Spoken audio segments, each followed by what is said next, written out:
Okay, this is my reaction to all the reactions to Eminem's Revival album. That's right. I said I was going to come back and do a full review, but what I want to do is I want to talk about all the reactions that I've watched. Because I've watched pretty much all of them. And I've read every review. And I got a few things to say. I still love the album because I'm utterly biased.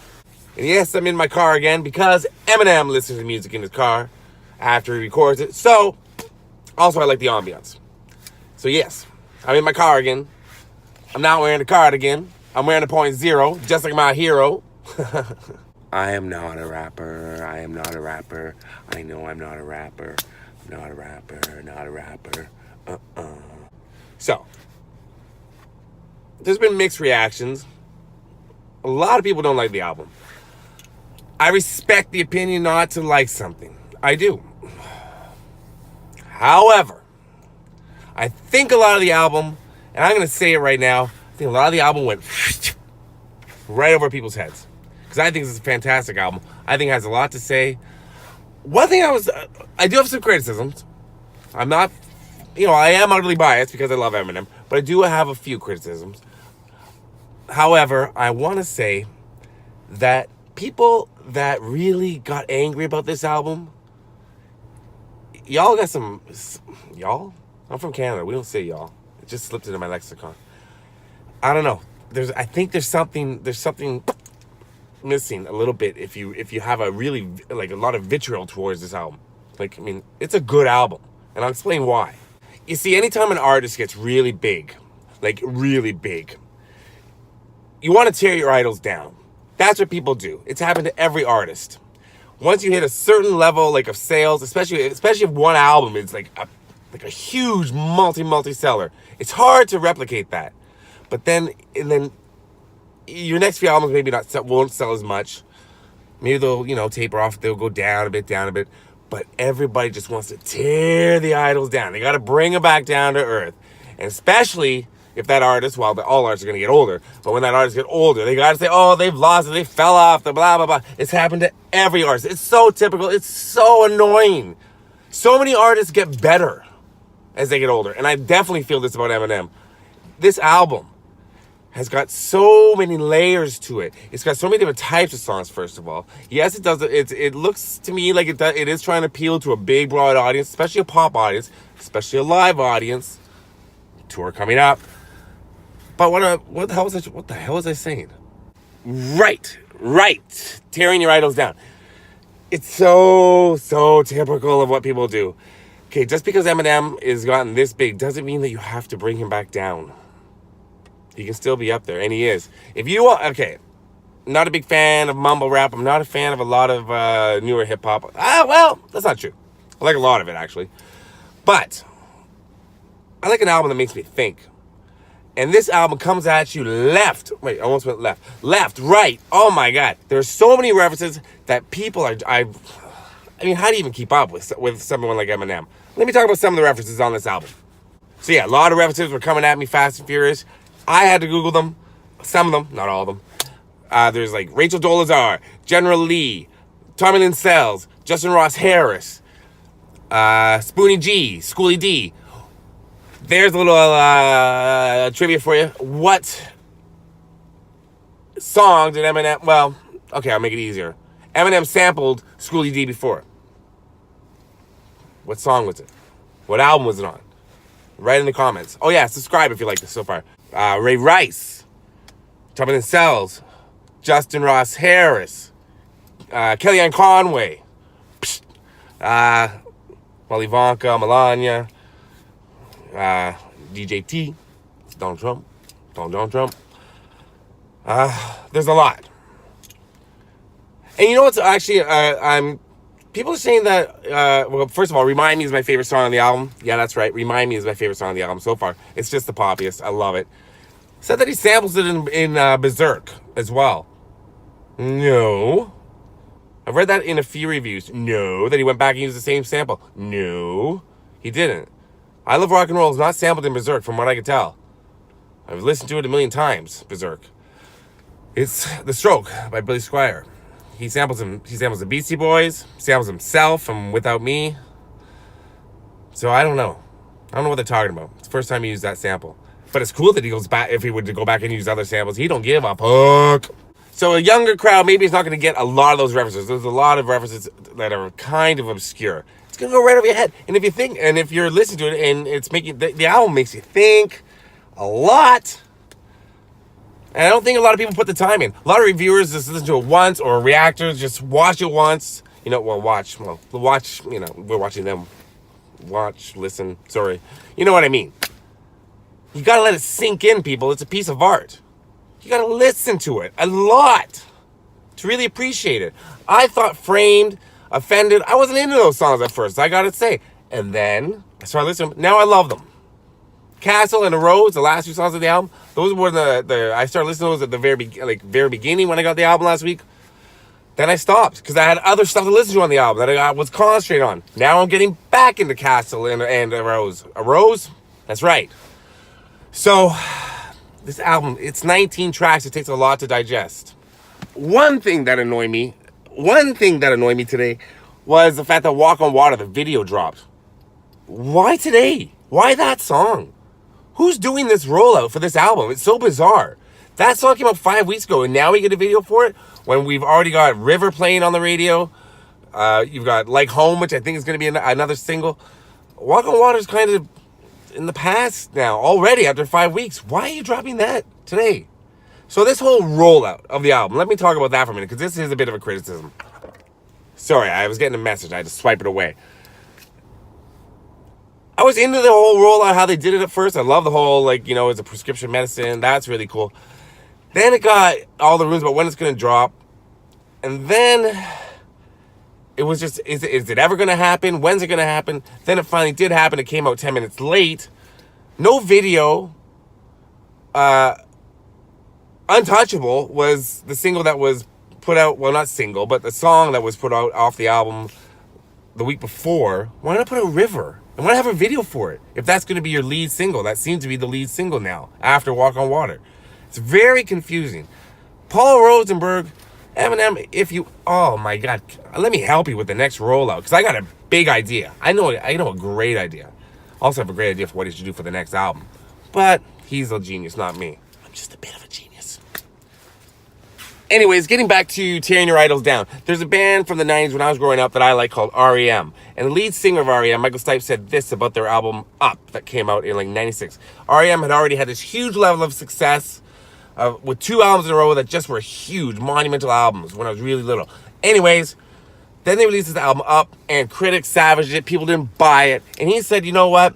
If any other band had put out this album, people would be fawning all over it. It'd sell billions of copies. People would love it. And he's right, because that album is incredible. But you get to a certain level, they gotta pull you down. And the samples, put the cap on. The samples on this album are out of control. He's sampling Joan Jett. He's sampling Cheech and Chong. He's sampling Boogie Nights. That's amazing. That's John C. Reilly, Mark Wahlberg that you hear. Mark Wahlberg that you hear. Come on. Who's sampling Boogie Nights? The guy picks great samples. Give it up for Eminem that he at least picks good samples. Can people who hate on Eminem at least give it up for that? No, probably not. You won't.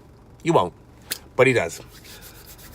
Oh, and the Cranberries samples Zombie 90s anthem.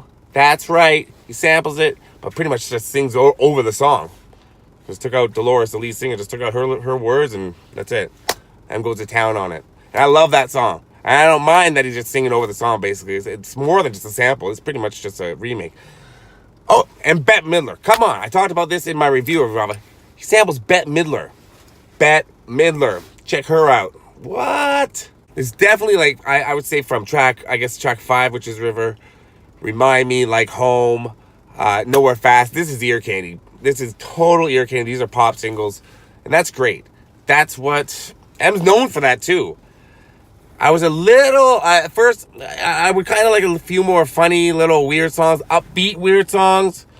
When I say weird songs, I mean like We Made You, like Without Me, like Just Lose It. There's not one of those types of, stupid, silly, fun M songs. Remind Me is pretty much it. But, hey, I got one. And he kind of, if you notice, the album starts off with a lot of hardcore hip hop, just him rapping. Then it goes into the pop singles. Then it goes back to that. Goes into a little bit of Slim Shady-esque type stuff. Then it goes back to, just him rapping. Which, I think it's all calculated. It flows. That album flows, people. People are losing their mind when they're so angry about this album. You know what? If you don't like it, that's fine. I get it. I know that I'm biased, so I do like it. You don't understand. See, when you grow up with an artist, people say, oh, you just like it because it's Eminem. Yes, I do just like it because it's Eminem. Because I like his art. I like what he puts out. I've kind of gone on a journey with him. I have that with a lot of bands and a lot of artists. I like their output.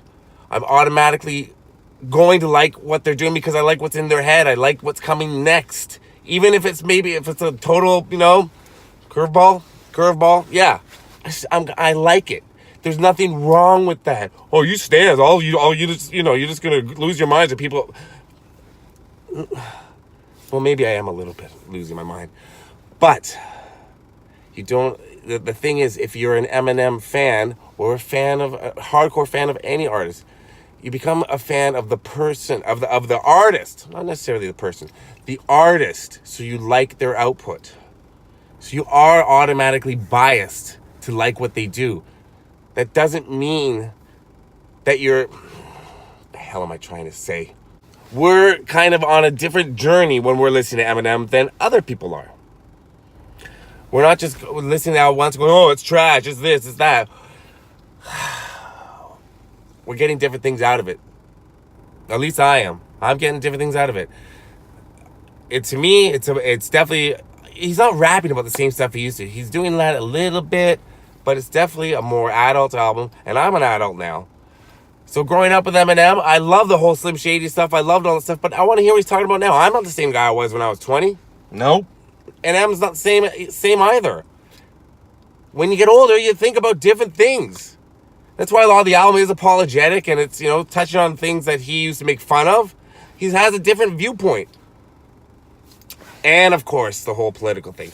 I'm a very political person, but I'm not going to get political in my views because I got to be careful because I want to go back in the States and I don't want to get flagged because I love America.